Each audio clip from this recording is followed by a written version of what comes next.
Nationwide. Nagsagawa naman ang aktibidad ang iba't ibang mga grupo, kabilang na dyan mga kabrigada ang Bayan Southern Tagalog upang ipahayag ang kanilang reaksyon sa desisyon ng Korte Suprema sa pag-void sa impeachment laban kay Vice President Sara Duterte.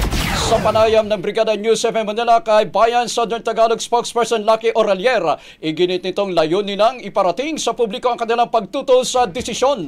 Ngayong araw po, nandito po kami sa Commission on Human Rights. Pagkatapos po ng aming Defend Mindoro launching ay may ilulunsad po kaming pagkilos upang ipahayag yung aming reaksyon kaugnay dun sa naging desisyon ng Korte Suprema. Sa kabilang banda mga kabrigada ay nanawagan din ang grupo na matugunan ang isyong tulad ng climate change at pagbaha na nangangailangan ng agarang aksyon mula sa gobyerno. Binigyan din ng grupo na kailangan ito ng solusyon kabilang na ang pagtigil sa mga reclamation projects na itinuturing din ang sanhi ng mga kalamidad sa mga komunidad. Sabi po ng ating Pangulo, ito na di umano yung new normal natin, yung maging masanay na tayo sa mga pagbaha. Pero ang sinasabi naman po namin, hindi ito dapat yung maging new normal. Meron dapat gawin na aksyon ng gobyerno. Hindi lamang yung pagbibigay ng kagyat na pangangailangan ng mamamayang Pilipino sa panahon ng bagyo. Pero ang sinasabi natin, ano yung long-term plan?